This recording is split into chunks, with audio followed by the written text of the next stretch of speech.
As Los Angeles burns to the ground, at least 1,000 buildings destroyed, at least 5 people dead so far, this is the message that Governor Gavin Newsom had for his constituents. What is the situation with the water? Obviously, in Palisades, ran out last night in the hydrants. I was talking to the firefighter in this block. They left because there was no water in the hydrant here. The local folks are trying to figure that out. I mean, just when you have a system that's not dissimilar to what we've seen in other extraordinarily large-scale fires, whether it be pipe, electricity, or whether it just be the complete overwhelm of the system. I mean, those hydrants are typical for 2 or 3 fires, maybe 1 fire. You have something at this scale, but again, that's got to be determined by the local.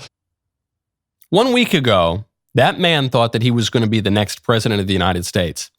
Now he's the governor whose most populous city is burning to the ground and whose only response is that the locals will have to figure it out. I'm Michael Knowles. This is The Michael Knowles Show.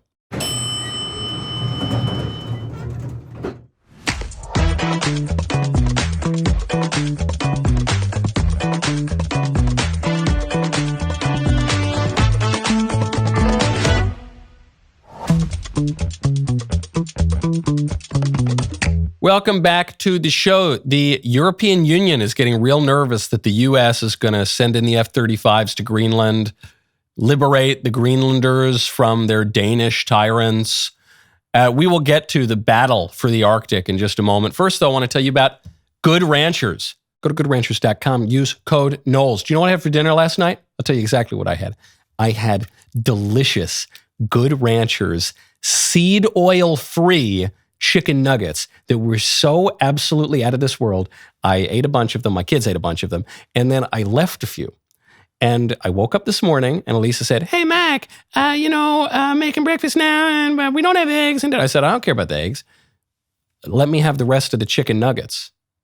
And they were gone. Don't be caught like me without more of the delicious chicken nuggets and all the rest of it. The steak is the best you're going to get anywhere. The prices cannot possibly be beat. Oh, it's just unbelievable. American meat, exceptional quality. I need not say anymore. During their New Year New Meat special, subscribe to any box and use my exclusive code Knowles, KWLES, to claim $25 off, free express shipping, and your choice of free ground beef, which is out of this world. Chicken, also great. It's all great. Salmon in every order for an entire year. I don't know how they make the numbers work, but take advantage. If spending more time with family, spending less money on going out to eat and enjoying quality, nutritious American food is on your resolution list this year, go to goodranchers.com. Use code Knowles for meat that delivers just that. Goodranchers.com, American meat delivered. President Trump is blaming Gavin Newsom for the fires in Los Angeles. Trump writes, Governor Gavin Newsom refused to sign the water restoration declaration put before him that would have allowed millions of gallons of water from excess rain and snow melt from the north to flow daily into parts of California, including the areas that are currently burning in a virtually apocalyptic way.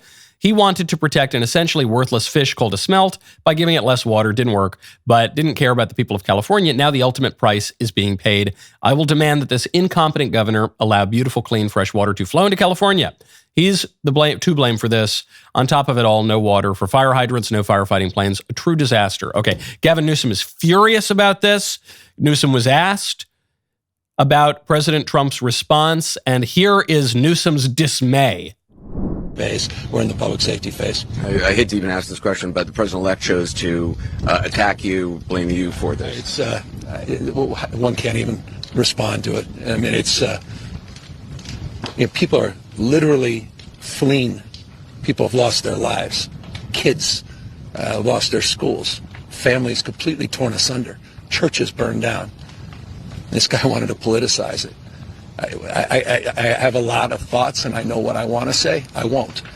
I stood next to a president of the United States of America today, and I was proud to be with Joe Biden, and he had the backs of every single person in this community. He didn't play politics, didn't try to divide any of us. Trump is politicizing the fire. Now, that is not quite true. Trump is not now politicizing the fires. Trump politicized the fires 6 years ago. Trump politicized the fires in 2018 and 2019 and even earlier this year, or last year, 2024, when he warned Gavin Newsom repeatedly, sometimes to his face in person, that these fires would happen if Newsom didn't change his policies. And Newsom did nothing. That's why Newsom's getting the blame here. It would be one thing if no one could see this coming. It would be one thing if no one had suggested various policies, simple policies that would have mitigated the fires, like getting proper water, like funding the fire department, like clearing away brush and having proper forest management, like dealing with homeless people who frequently, though perhaps not in this case, but frequently start the fires in California, and so on and so forth. It'd be one thing if no one had predicted this, or if people had predicted these fires but didn't have any solutions for it. But that's not what happened here. Trump, going back to 2019, here's President Trump, 2019, talking to Gavin Newsom about this very problem. It's cleaned out and protected. You've got to take care of the floors, the floors of the forests, very important. You look at other countries where they do it differently, and it's a whole different story. I was with the president of Finland, and he said, we have a much different, we're a forest nation. He called it a forest nation. And they spend a lot of time on raking and cleaning and doing things, and they don't have any problem. And when it is, it's a very small problem. So I know everybody's looking at that, to that end, and it's going to work out. Later on in 2019, President Trump said, billions of dollars are sent to the state of California for forest fires that with proper forest management would never happen. Unless they get their act together, which is unlikely, I've ordered FEMA to send no more money. It's a disgraceful situation in lives and money. Even earlier than that, in 2018, President Trump said, there is no reason for these massive, deadly, and costly forest fires in California except that forest management is so poor. Billions of dollars are given each year, with so many lives lost, all because of gross mismanagement of the forests. Remedy now or no more Fed payments. Time and time again, for years, President Trump was pointing this out. Then, clear as day, also 2019, on Twitter, November 3rd, 2019, on Twitter. Then Twitter, before it was X. The governor of California, Gavin Newsom's done a terrible job of forest management. I told him from the first day we met that he must clean his forest floors regardless of what his bosses, the environmentalists, demand of him, must also do burns and cut fire stoppers. So you got suggestion. New aspect of a suggestion. New aspect. Every year as the fires range and California burns, it's the same thing. And then he comes to the federal government for money. Get your act together, Governor. You don't see close to the level of burn in other states, but our teams are working well together, and so on.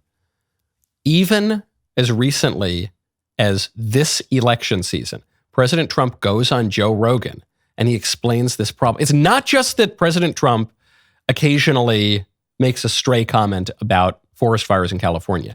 This is one issue that he has been hammering for years, consistently, in detail, with specificity, as recently as the fall of 2024. Water. In Los Angeles, you can't get proper amounts of water. Right. And it's unbelievably expensive. And you might have a house in Beverly Hills, and they're actually thinking about rationing water. Can you believe it? I can believe and it. I was in the farm court country with some of the congressmen. We're driving up a highway, and I say, how come all this land is so barren? It's farmland, and it looked terrible. It was just brown and bad. I said, but there's always that little corner that's so green and beautiful. They said, we have no water. I said, do you have a drought? No, we don't have a drought. I said, why don't you have no water? Because the water isn't allowed to flow down. It's got a natural flow from Canada all the way up north of water, more water than they could ever use. And in order to protect a tiny little fish, the water up north gets routed into the Pacific Ocean. Millions and millions of gallons of water. Sometimes they say with Trump that there's a tweet for everything, that this guy has a bizarre prescience. The years prior to some event kicking off in politics, he'll have made a tweet about it. Well, in this case, it's half a dozen tweets, a dozen tweets, and repeated TV interviews over the course of many years. Newsom didn't listen to it. Forget about it. We haven't even gotten into the local politicians in Los Angeles, one of whom wasn't even on this continent while the fires were raging. We'll get to that in a minute. But here, there is no question. Trump called it. Trump wears a hat now that says Trump was right about everything. He was at the very least right about this. Two political observations here. One, People are treating Trump as the president. This is true when it comes to foreign affairs. This is true when it comes to inflation. People are already treating Trump as the president. He is not the president. He is not in charge. He's not going to be inaugurated until, what day is it? All right, we're getting pretty close, a little over a week, but he's not the president yet. And they're treating Trump as the president because Biden is a non-entity. No one really thinks Biden is running the country. It seems like no one's running the country. It seems like no one's running the state of California. All of these suggestions, Newsom does nothing. All of these suggestions, the mayor of Los Angeles goes to Africa. No one's in charge. That's the first political observation. Second political observation, Gavin Newsom's presidential bid, it's not quite dead, but it's on life support. The only reason I say it's not quite dead is because Democrats are nuts and political memories are short. And there is a world in which 4 years from now, people forget about the most devastating fire in the history of Los Angeles. But I doubt it. This is a colossal, historic failure for the chief executive of this state. The most populous city burns to the ground because of his policy failures, in large part. 1 week ago, that man thought he was going to be the president of the United States. I thought he was the strongest candidate in the Democrat field. And in fact, I still think he was the strongest candidate in the Democrat field. But reality reasserts itself at some point. The bill comes due at some point, and the bill for Gavin Newsom's terrible policies just came due in a tragic, horrific way. And that means that from a political standpoint, 2028 is wide open on the Democrat side. Now I want to tell you about Hillsdale College. Go to hillsdale.edu/Knowles. The new year ushers in an abundance of people picking and choosing their resolutions. We all get the opportunity to start the new year fresh, set new goals, tackle new and exciting challenges. So what are you going to do? This year, I encourage you to spend time learning something that you've not learned before, which is why I'm really excited that Hillsdale College, one of my very favorite institutions in the country, is offering more than 40 free online courses in the most important and enduring subjects. You can learn about C.S. Lewis, Genesis, the Constitution, the Roman Republic, the ancient church. I personally recommend Marxism, socialism, and communism. Important topics to learn about these days. It is essential that we understand these ideas and historical figures thoroughly so that we can better comprehend their implications and prepare ourselves accordingly, so that we can understand what they were saying, what they were critiquing, how to fight the really bad parts of it, if you're ready to start off the new year with fresh knowledge and a renewed desire to learn. Go to hillsdale.edu/Knowles. Can it be really? Yes. It's free. It's easy to get started. It's one of the most respected institutions of higher learning in the country. Hillsdale.edu/Knowles to start. Hillsdale.edu/Knowles. Democrats don't want to accept any blame for the many policies articulated clearly by the top Republican politicians for years that led to these totally predictable fires. They instead want to blame climate change. Bernie Sanders says, 80,000 people told to evacuate. Blazes 0% contained. 8 months since the area has seen rain. The scale of damage and loss is unimaginable. Climate change is real, not a hoax. Donald Trump must treat this like the existential crisis it is. First of all, there you have it. Senator Bernie Sanders, socialist from Vermont, seems to think President Trump is the current president. He's not. Donald Trump must treat this like the crisis it is. What about Joe Biden? I thought we've had Democrat governance for the last 4 years. In fact, I thought we've had Democrat governance for 12 out of the last 16 years. Why haven't you treated climate change like the existential crisis that it is? Or if you have, why are there fires in California? Historic fires burning the city to the ground. You guys have been in control 3/4 of the time for the last 16 years. What gives? This is like when the Democrats complain about healthcare, when they exalt and celebrate the kid who murdered the healthcare CEO. They say, well, it's because healthcare is just so awful in America. I thought you guys fixed that. I thought that was the whole point of Obamacare. Joe Biden stands there next to Obama and says, this is a big effing deal, man. We fixed healthcare for once and for all in America. That's what they sold it as. This is the fix finally for healthcare. Healthcare's in a sorrier state than it was before Obamacare. Democrats have been running the show for 12 of the last 16 years. You didn't do anything about climate change. You have to treat this like an existential crisis. Okay, well, hey, man, show me some results. But they haven't produced any results on the environment, and obviously the sun monster is not to blame for the fires in California. Climate change is the leftist version of the dog ate my homework. Climate change is the leftist version of that guy at your company. You know that guy at your company who's got an excuse for everything? Hey, why didn't this thing happen? Hey, how come that thing that you're responsible for, why didn't that happen? And he's got a million different excuses. Oh, well, no, actually, oh, you don't understand. I was going to get that done, but then actually the power went out on this computer, and then there was a solar eclipse, and then my dog ate it, and it goes on and on and on. That's what climate change fulfills in politics. It can't be the forest management failures. It can't be the defunding of the fire departments. It can't be rerouting the water. It can't be the total neglect by local politicians. It can't be letting homeless people camp out in dry brush. It can't be any of that. It can't be any of the obvious answers. No, that's all. It's got to be the sun monster. It's got to be Zeus throwing down lightning from Mount Olympus. That's what set off the fires in California. Certainly has nothing to do with the policies enacted by the politicians who've been running that state for our entire lifetimes. How about the mayor of LA? How about the local politicians? Karen Bass, who is a communist, Karen Bass, who was an actual member of a communist organization as a young adult, not even all that young adult. Karen Bass, who was a member of Congress, who then became mayor of LA. She hasn't been around LA during these fires because she decided to go take a little vacation in Ghana. So she goes over to Africa, taxpayer subsidized, to go for the inauguration of a Ghanaian politician, neglects her constituents. These historic fires break out. She's just hanging out in Africa. She makes a phone call or two, but finally, this is so cataclysmic, she had to fly back. And here's the help that she is offering the residents of Los Angeles.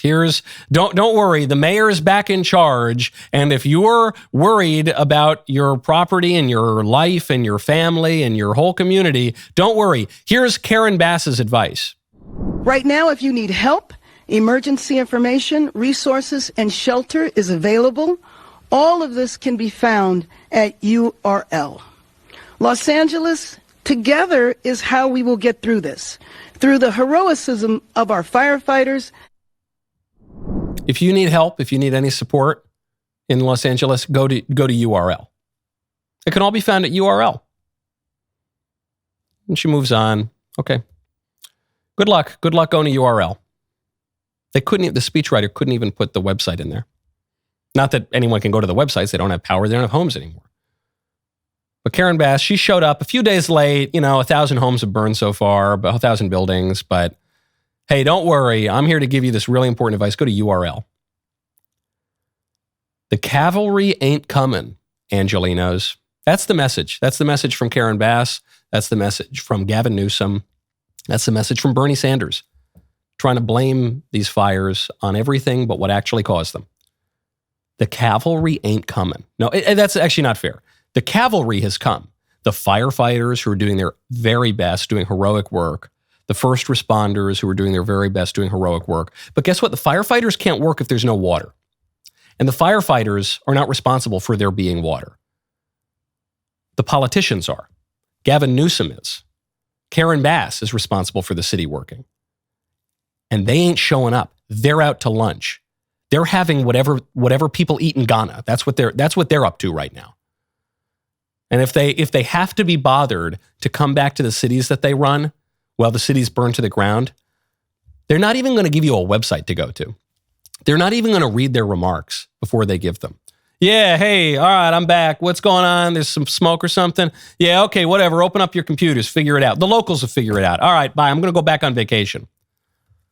That's it.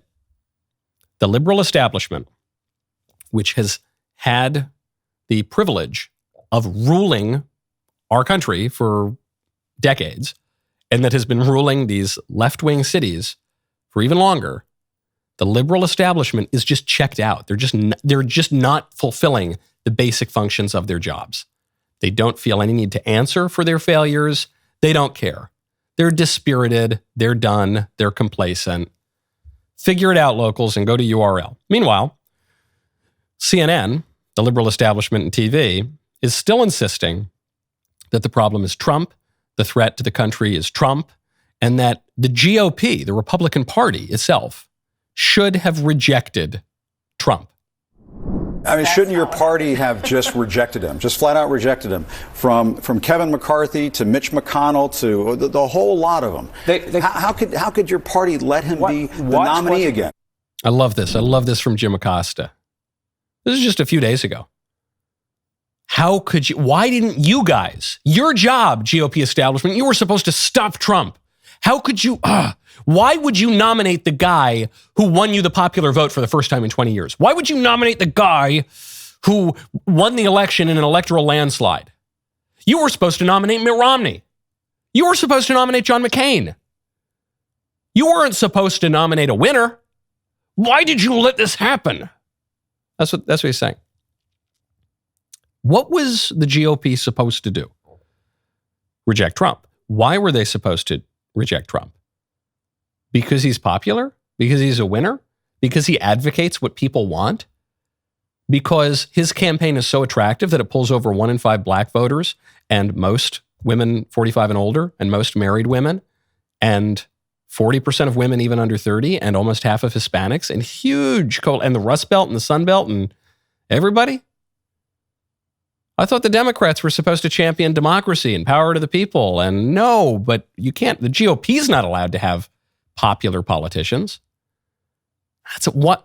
Come on, Republican establishment. You guys are supposed to be the gatekeepers. You're supposed to be the junior partner in the governing project of America, which is led by Democrats. It's led by the liberals, and neither the leading party, the Democrats, nor the junior partner, the squish Republicans, are ever supposed to give the people what they want. We're supposed to agree as a uniparty to just keep moving along with the liberal status quo, which now is literally burning parts of our country to the ground. And it's not just LA. It's not just the fire with the Santa Ana winds. The liberal establishment burned Minnesota to the ground during George Floyd and a lot of other places in the country to the ground. It's not just forest management. It's crime management. It's border management. It's economic management. And all the left can say right now, all the liberal establishment can say right now is, wait, what? You guys we don't have the power anymore? Wait, what? Wait, hold on. But all right, whatever. You guys figure it out. Let the locals figure it out. Now, speaking of policy, I want to tell you about Policygenius. Go to policygenius.com/Knowles. Every new year, I find myself thinking about what really matters. My clothing and my car and no, not that stuff. Your family. That's what really matters. It's one of the most important things in most people's lives. If you're like me, you want to make sure that your family's taken care of no matter what happens. That is why I want to tell you about Policygenius, which is the country's leading online insurance marketplace that makes finding and buying life insurance surprisingly simple. These are the guys to go to. Do you want life insurance? You should. Well, there's one place to go, and that is Policygenius. Policygenius is not an insurance company. Policygenius is much better than that. Policygenius is a marketplace that helps you compare quotes from America's top insurers side by side, completely free, so you get the best information and the best deal. Even if you already have life insurance through your employer, it might not protect all your family's needs or follow you if you leave your job. So with the help of Policygenius, you can be aware of all your options with just a few clicks. Here's what really caught my attention. With Policygenius, you can find life insurance policies that start at just $292 per year for $1 million worth of coverage. Some options are 100% online. They let you avoid unnecessary medical exams. Secure your families tomorrow so that you have peace of mind today. Policygenius.com/Knowles or click the link in the description to get your free life insurance quotes. See how much you can save. Policygenius.com/Knowles. Speaking of President Trump's proposals, President Trump wants Greenland. And the libs are pretending that he's really kooky and eccentric, that this proposal to annex Greenland is out of left field. In fact, the U.S. State Department has been trying to acquire Greenland for 150 years now or more. We tried in the 19th century. We tried after World War II. President Truman tried. This has come up again and again and again. President Trump suggested it in the first term. He seems to be pushing it even harder now. And Europe is really upset. The European Union, actually French Foreign Minister Jean-Noël Barrot, told a radio station just yesterday that he considers Greenland to be a territory of the European Union. He said that the French government's position is that it is, quote, out of the question that the European Union could let other nations of the world, whoever they may be, attack its sovereign borders. And this is a really funny response to Trump's proposal. Because it's not Greenland coming out and saying, hey, we have our independence. We're not selling to Donald Trump. It's Europe saying, hey, America, get your hands off our territory. But hold on, Greenland's not part of Europe. Greenland's much closer to America than it is to Europe. But Greenland is ruled by Denmark, by this tiny little country in Europe. So the whole argument is, Greenland, in our enlightened liberal age, full of independence and autonomy, Greenland is not allowed to go on its own. Greenland is certainly not going to be taken over by the United States. Why, that would be imperialism. That would be expansionism. No. Greenland is going to be ruled by us. That's our territory. I don't think that's a persuasive argument. I don't think Denmark has a particularly strong case to rule Greenland. I think Greenland is a strategic territory. It's much closer to the United States. The people of Greenland don't want to be ruled by the European Union or Denmark. Greenland is rich in resources. Greenland is in a very strategic location. And if we want it, I think it's pretty well within our sphere of influence to exert a little bit of control over Greenland. And you know what I think about the EU? Not very much. The EU's argument is, you can't have Greenland. Greenland is ours. Greenland belongs to us. Okay, fine. Greenland right now belongs to you, Europe. That's fine. But you belong to us. If you want to play that game, if you want to make that argument, well, then what's good for the goose is good for the gander. Greenland belongs to you. That's fine. You belong to us. Europe doesn't exist today without the United States. Europe doesn't have a military. For all intents and purposes, Europe doesn't have a military. The European military is America's military. When the European militaries do anything, they do it at the direction of the United States. Now, the United States wants it that way. It's not purely an act of charity. After the Second World War, we said, look, we're going to provide all of your military defense, just about, and you're not going to have militaries so that your country doesn't, or so that your continent doesn't erupt in war again, but you're going to basically just be vassals of the United States. That's what Europe has been since the Second World War. So now you're going to get a little big for your britches. You're going to say, hey, America, you don't get to do what you want to do. We're Europe. You're going to stand up to us with what? Your military? You're going to stand up to us with what? Your global hegemony? You're going to stand up to us with what? We protect you. You work for us, okay? You might say this is a bad system of world order. You might say that this is wrong or this is contrary to your interests. Maybe all that's true. But that's how the world order works. It reminds me of comments that John Bolton made many years ago, decades ago, at the United Nations. I know that John Bolton is not as popular today as he used to be, but here is Ambassador Bolton, not even so much advocating a particular world order as describing the way the world order works. The point that I want to leave with you in this very brief presentation is where I started, is there is no United Nations.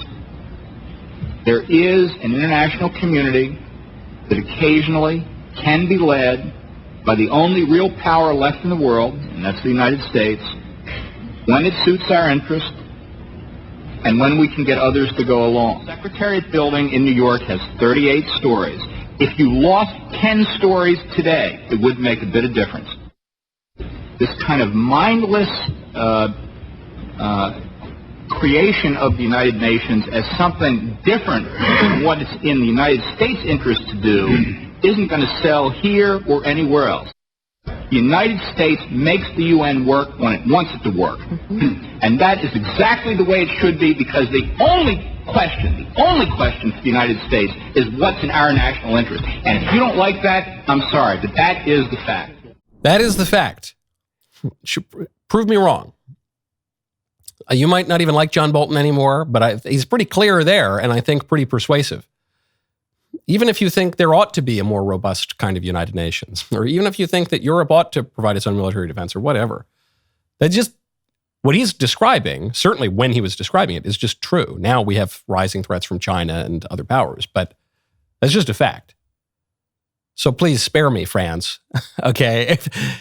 If the United States does not acquire Greenland, it will not be because the French foreign minister whines about it. The French foreign minister and €1.50 will get you a cup of café au lait. Some countries are not merely complaining about Trump's proposals, but they're countering President Trump's proposals. President Trump suggested that Canada should be the 51st state as Monsieur Trudeau was ending his political career. Well, a member of parliament in Canada has just proposed countering what Trump wants with Canada's acquiring California and Oregon and Washington. Hey, Donald, have we got a deal for you? You think we want to be the 51st state? Nah, but maybe California would like to be the 11th province. How about it? California, Oregon, Washington? I think I saw her in an insurance commercial. How about that, Donald? That woman is Elizabeth May. She is a Green Party member of parliament. Seems a little kooky, of course, but I actually really like her commentary there because she's dropping the facade that we so often see with liberalism and globalism and the liberal world order. She's dropping the pretense that borders are permanently fixed, that nations don't have interests, that the interests of nations and nations themselves don't change over time, that history has come to an end, liberalism has won and will remain in the Elysian fields of 1994 forever. She's dropping that pretense.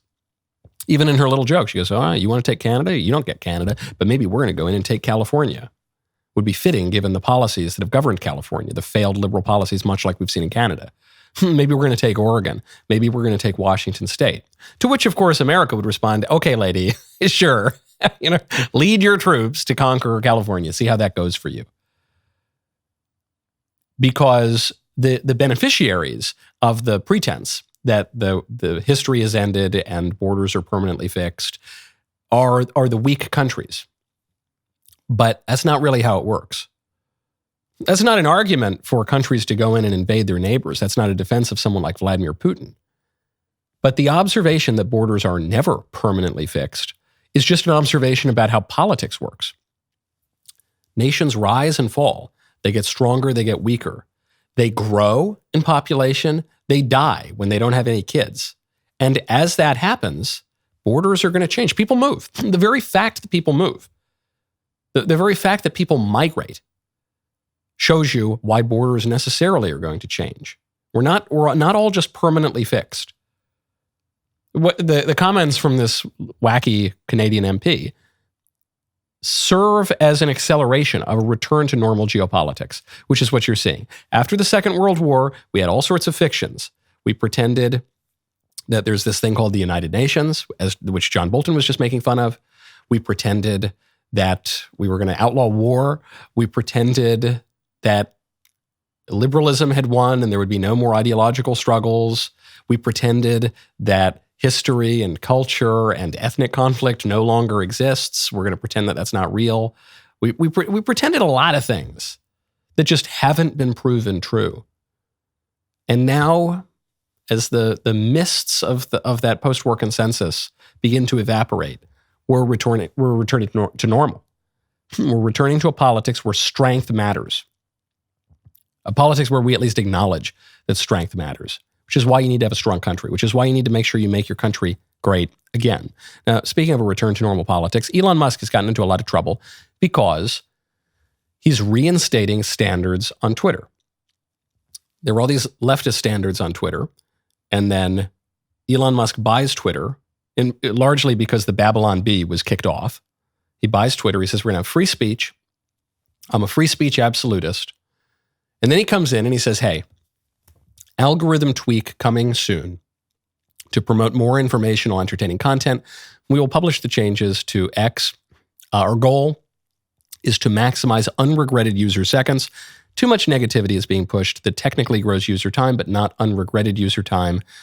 We're also looking on ways for you to adjust the content feed dynamically so you can have what you want at any given moment. Some people, on the right in particular, are furious at this change. Here's Steve Bannon inveighing against Elon Musk in pretty brutal terms. The danger of the guy, it's total. This is the CCP. This is a social credit score. This is what he's gone to.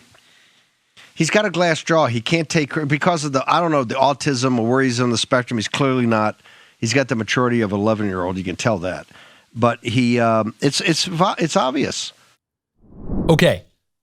I agree with Steve Bannon on a whole lot of things, but I think he's dead wrong here when he says what Elon is doing is a Chinese social credit score. No, it's not.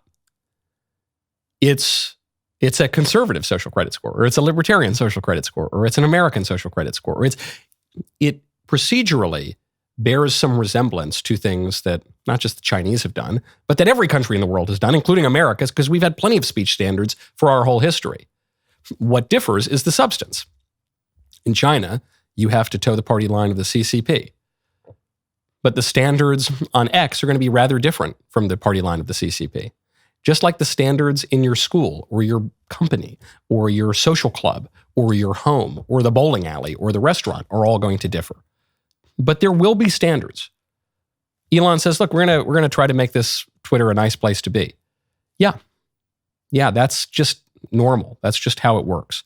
Elon Musk, though he's getting all of this hate right now, Elon Musk understands free speech better than his critics do. Because Elon Musk understands that there is no such thing as total free speech in the abstract. And Elon Musk recognizes that the battle over speech is not a battle between free speech and censorship. It's a battle between competing sets of standards and norms. There will always be speech that is off limits. That's always been true in America. That's been true as a matter of law. That's been true as a matter of culture. Always. Both of them at all times. America has always, at least in principle, held that there's no right to obscenity or fraud or threats or libel or any other number of forms of speech.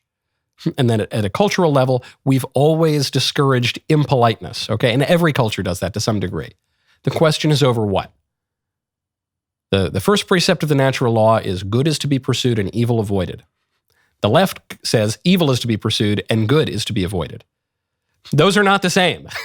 Some people say those are the same because you're pursuing some things and avoiding others. They're not the same because good and evil are different. What matters are the substantive differences here. And so the question for Elon is, what is going to give us a positive experience on Twitter? The question for conservative politicians is, what is going to give us a positive experience in our country? What is going to use a more classical phrase, advance the common good? Start 2025 with 25% off a new Daily Wire Plus annual membership. This year will be one for the history books. We want you to be with us for every moment. Only Daily Wire offers ad-free, uncensored daily shows from the most trusted voices in conservative media, plus live breaking news and coverage of the events shaping our country, including President Trump's inauguration in less than 2 weeks. We will be live in D.C., bringing you every monumental moment. Do not miss out. Get 25% off your annual membership now. dailywire.com/subscribe. Join the fight today. My favorite comment yesterday is from Joe Biden 915. He's not like the other 914 Joe Biden. He's not the real one. If Tony can be called Tina, the Gulf of Mexico can be called the Gulf of America. Certainly. The Gulf of Mexico can be called the Gulf of America, even if Tony can't be called Tina. Speaking of standards, this is a story up in New York. A Metro North rider, this is the commuter train there, has been stabbed in the chest after complaining about loud music on a guy's phone. So there's this guy, Abdul Malik Little, 46 years old. Not a little kid. We're talking about a 46-year-old, was playing music on his phone, not into his earbuds, just on his phone. And he took exception when a 31-year-old fellow rider complained about the noise. So 31-year-old comes up. This is all according to authorities. It's all alleged. It's all, he has the right to his day in court. But we've all had this experience. If you've been in New York, if you've ridden the subway, or in this case, this is a commuter train. These are supposed to be nicer. There's going to be a guy who's sitting there, who's dressed inappropriately, who looks like he's got problems, who starts playing music really, really loudly on his phone. Just begging for attention, just waiting for someone to say anything about it. Very uncivilized people who should not be permitted into polite society, but they're doing this.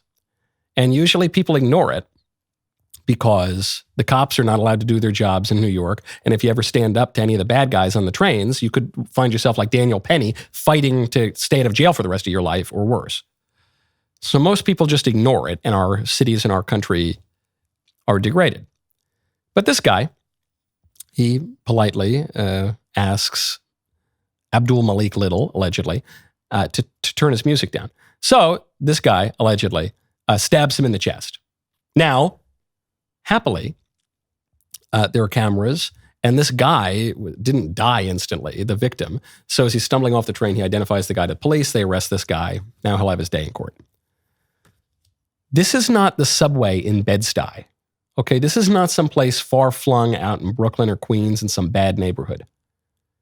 This is the commuter train in Grand Central, what is supposed to be the safest, most mainstream touristy part of New York City, just about. Think of everything that had to go wrong for that to happen. A lot of people who aren't as familiar with New York, they're going to say, oh, New York, there's crime in New York. There's New York and there's New York. Okay, if you're walking around some dodgy part of Brooklyn at 2:00 in the morning, wearing a pink polo shirt with your collar popped, wearing a big gold Rolex, and you get mugged, okay, that's to be expected. But you're riding a commuter train at Grand Central, Midtown East, really nice part of town, and some degenerate is playing music loudly on his phone. You say, excuse me, sir, would you mind? And you get stabbed in the chest. That's a whole other level. Think of all the things that had to go wrong. Criminals and psychos had to be allowed on the streets. The conductors on the trains had to not enforce standards that existed. And understandably so, because they don't want to get stabbed. They know the cops are not allowed to do their jobs to have their backs. And if they interfere too much, they might be called racists and have their lives ruined and go to jail.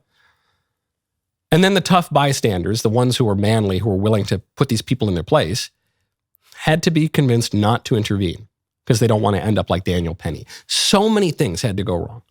To say nothing of this guy, the alleged perpetrator here, had to be raised terribly, had to be permitted to get away with brutal animalistic behavior for most of his life that would convince him that it's okay to behave this way.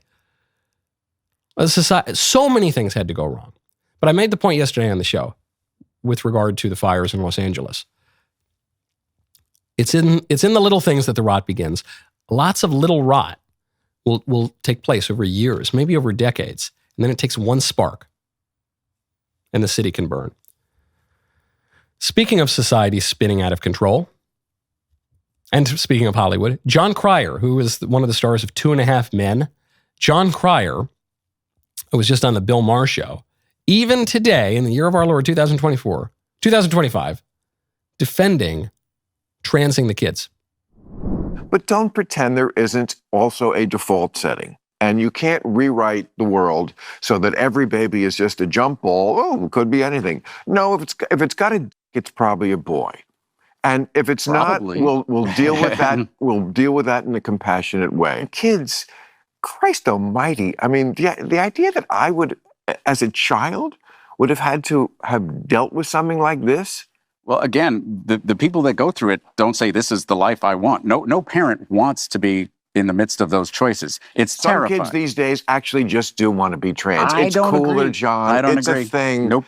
I don't agree. Come on. I don't agree with Bill Maher. That's the name of the show tonight. Well, your eyes are not open to that, okay. I think. Okay. There are some kids, especially, why is it like so much more prevalent, like here than Indiana? Well, are they suppressing it there? Maybe a little. There's a societal suppression, but it's like left-handedism. Being left-handed was suppressed for thousands of years amongst human beings. But once it was apparently in the 30s, scientists basically said there's no left-handedness doesn't actually do anything bad. Right. Left-handedness shot up. People just stopped training themselves to be right-handed. And this has happened societally before, and that's the closest analog that I can think of. Chopping your kid's genitals off, it's kind of like letting a left-handed kid swing the bat from the right side of the plate. That's Jon Cryer's argument. Left-handedness. Now, this is too much even for Bill Maher. Bill Maher, who is a liberal, He says, look, I don't know, it just seems to me, come on, in some cases, even maybe someone's not male or female. Like he's even going far enough to he's going halfway to the trans ideology, but that's not enough for John Cryer, who says, no, we just disagree, Bill. We just disagree. And sometimes you need to little kids. You need to turn little kids into eunuchs so that you can post pictures of it on social media and get likes from other and weirdos. And why do I bring this up? I mentioned a few days ago, I'm sick of the trans story. It's enough. We've had enough transgenderism. People have rejected transgenderism. It's totally absurd.